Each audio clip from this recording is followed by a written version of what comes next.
माखनलाल डर डर के पीछे मुड़ता है। जब वो पीछे मुड़कर देखता है तो उसे कुछ दिखाई नहीं देता। वो हैरान हो जाता है और सोचने लगता है कि यदि साहब जिप्सी के पास खड़े हैं और जिसके साथ में बातें करता हुआ आ रहा था वो कौन था। वो अचानक कहाँ गायब हो गया। माखनलाल वहां से जितनी तेज भाग सकता था भागता है और भागते भागते अजय के पास पहुंच जाता है। माखनलाल को देखकर अजय कहता है, ये ड्यूटी के वक्त तुम कहाँ चले गए थे माखनलाल? मैं कब से तुम्हारा यहाँ पर इंतजार कर रहा हूँ।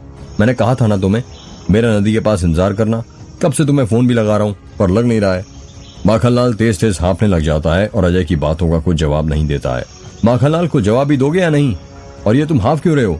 यूं भागते हुए कहाँ से आ रहे हो? साहब यहाँ पर एक भूत है, वो आपका रूप लेकर आया था। चलिए यहाँ से, यहाँ पर मत रुकिए। माखनलाल ने हाँफते हुए कहा। ये कैसी बात कर रहे हो माखनलाल, तुम पागल हो रहे हो क्या? साहब मैं सच बोलता हूँ, अभी थोड़ी देर पहले आप मेरे साथ थे और आप ही ने तो मेरा मोबाइल ढूंढवाया था और ये भी बताया था कि गौरी डायन है। तुमने फिर बकवास करना शुरू कर दी माखनलाल। नहीं साहब मैं बकवास नहीं कर रहा हूँ, गौरी सच में डायन है और उसकी शक्तियां रुद्र से शादी करने के बाद खत्म हो जाती हैं, इसलिए उसने रुद्र से शादी नहीं की। और ये सब तुम्हें किसने बताया माखनलाल?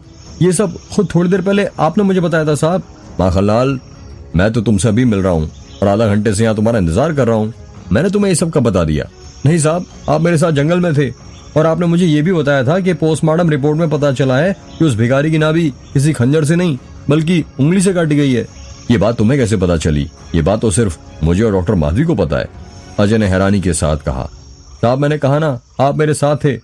माखनलाल ने सोचते हुए कहा, यदि ये बात आपने नहीं कही तो कहीं वो गौरी तो नहीं थी जो आपका रूप लेकर आई थी?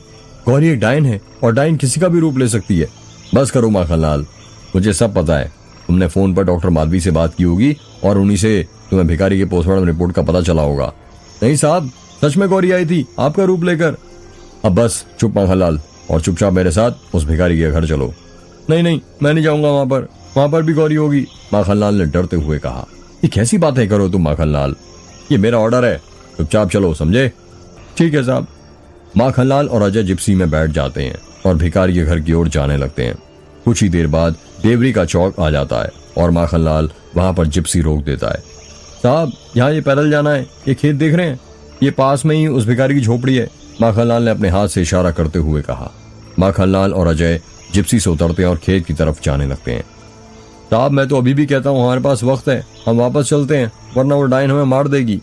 ये क्या है माखनलाल, कभी कहते हो कोई भूत मार देगा तो कभी कहते हो डायन मार देगी। पहले तुम डिसाइड कर लो कि वो है क्या। साहब वो भूत हो या डायन बाद में पता चल जाएगा, पर मकसद तो उसका एक ही है ना, हमें मारना।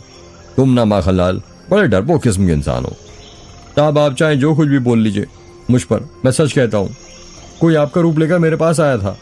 ठीक है बाबा ठीक है, मान ली तुम्हारी बात, अब खुश। लेकिन झूठ को सच बनाने से झूठ सच नहीं बनता, झूठ हमेशा झूठ ही रहता है और तुम्हारा ये झूठ एक सफेद झूठ है। साहब ये सफेद झूठ है या सफेद सच एक ना एक दिन पता चल ही जाएगा। और देखना आपको भी जो चीजें अंधविश्वास लग रही है ना, एक दिन आप खुद इन सब चीजों पर भरोसा करेंगे। मैं इंतजार करूंगा उस दिन का और उस दिन तुम देखना मैं साबित कर दूंगा ये भूत प्रेत डायन चुड़ैल जैसी कोई चीज नहीं होती है। माखनलाल और अजय चलते चलते भिखारी की झोपड़ी तक पहुंच जाते हैं। वो झोपड़ी खेतों के बीचों बीच थी। वहां पर पूरे खेतों में बस वही एक झोपड़ी बनी हुई थी। झोपड़ी तनीश की बनी हुई थी जिसमें यदि जरा सी भी चिंगारी लग जाती तो पूरी झोपड़ी में अपने आप आग लग जाती और वो जलकर राख हो जाती। माखनलाल और अजय झोपड़ी के अंदर घुसने लगते हैं। माखनलाल अपनी बंदूक निकाल लो, हो सकता है मुजरिम अंदर ही हो। अजय ने अपनी बंदूक निकालते हुए कहा। जी साहब अभी निकालता हूँ। अजय धीरे से झोपड़ी के दरवाजे को धक्का मारता है। दरवाजा खुलने की आवाज आती है। जैसे ही दरवाजा खुलता है अजय धीरे से अपना पहला कदम झोपड़ी के अंदर रखता है। झोपड़ी के अंदर बहुत अंधेरा था।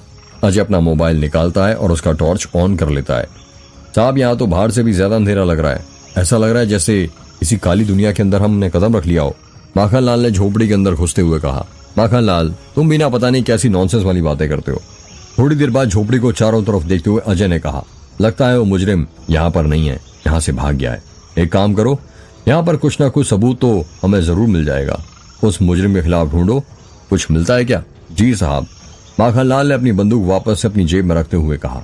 माखनलाल और अजय उस झोपड़ी के अंदर सबूत ढूंढने लगते हैं। मोबाइल की रोशनी में उन दोनों को ज्यादा कुछ दिखाई नहीं दे रहा था।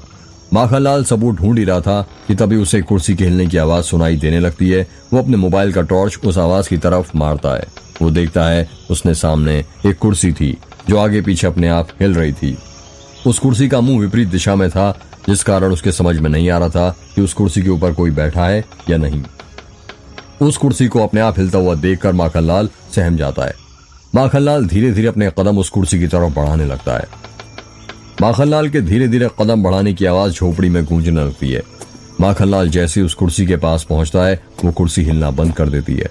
माखनलाल उस कुर्सी पर अपने मोबाइल का टॉर्च मारता है। जब मोबाइल के टॉर्च की रोशनी उस कुर्सी पर पड़ती है तो माखनलाल की चीख निकल जाती है। माखनलाल की चीखने की आवाज सुनकर अजय घबरा जाता है और कहता है, क्या हुआ माखनलाल, तुम इतनी जोर जोर से क्यों चीखे? साहब वो कुर्सी पर। माखनलाल ने हकलाते हुए कुर्सी की तरफ इशारा करते हुए कहा। कुर्सी पर क्या माखनलाल? अजय अपनी टॉर्च कुर्सी पर मारता है। जब वो अपनी टॉर्च कुर्सी पर मारता है तो कहता है, ओ माय गॉड। कुर्सी के ऊपर वही गुड़िया थी जो गायब हो गई थी।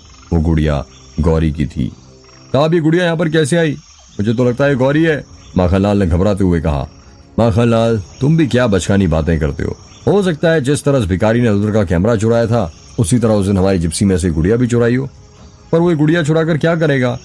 अब ये तो तुम्हें वो भिखारी बता सकता है। इसके लिए तुम्हें ऊपर भगवान के पास जाना पड़ेगा। तुम बोलो तो कर दूं क्या मैं तुम्हारा भगवान के पास जाने का इंतजाम? अरे नहीं साहब, मुझे अपनी जान बहुत प्यारी है। तो फिर जल्दी से इस गुड़िया को उठाओ और कुछ ठोस सबूत ढूंढो। साहब मैं नहीं उठाऊंगा इस गुड़िया को, मुझे अब डर लगने लगा इससे।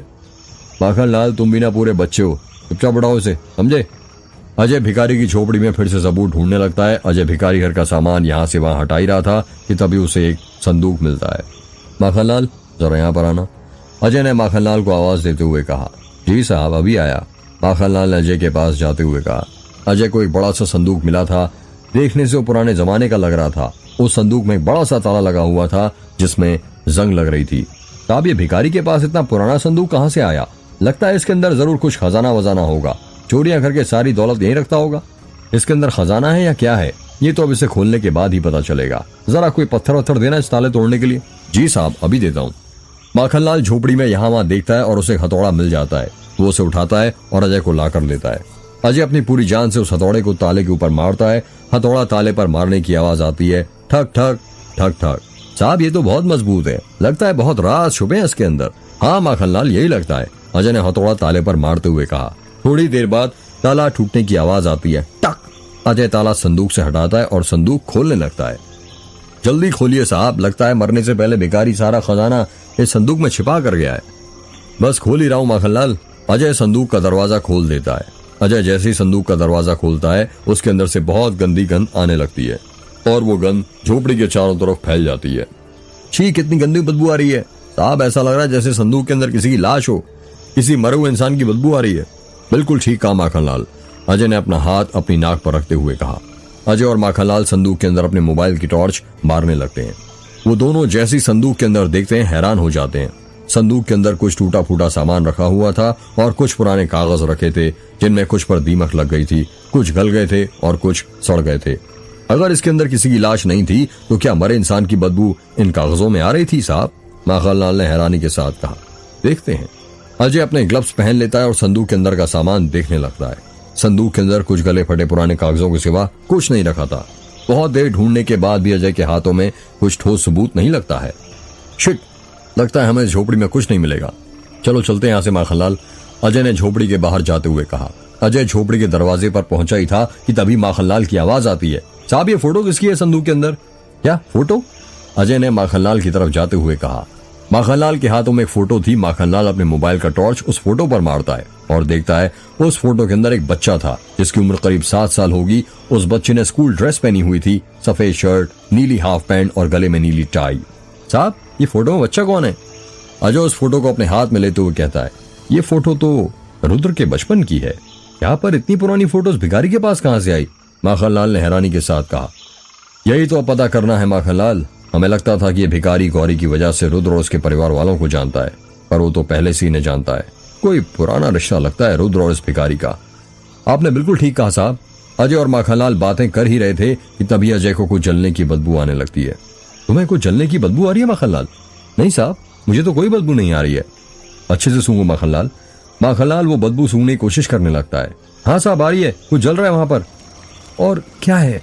माखनलाल अपने सिर के ऊपर देखो, झोपड़ी में आग लग रही है। अजय ने झोपड़ी की छत की ओर इशारा करते हुए कहा। साहब ये आग कैसे लग गई अपने आप? ये सब छोड़ो, और पहले इस झोपड़ी से बाहर निकलो। हाँ साहब।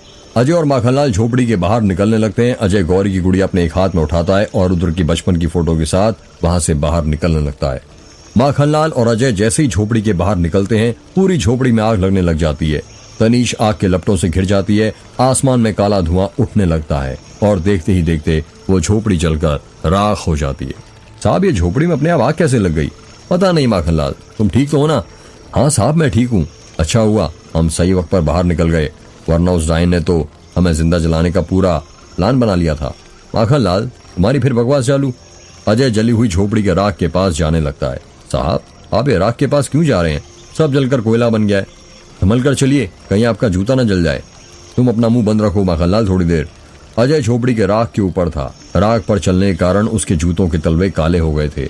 माखनलाल, वो संदूक कहाँ चला गया जिसमें हमें रुद्र की बचपन की फोटो मिली थी? साहब, यहीं पर तो रखा था। माखनलाल ने हैरानी के साथ कहा। ये संदूक कहाँ जा सकता है? अगर झोपड़ी जली भी होगी तो संदूक थोड़ी देर जल सकता है।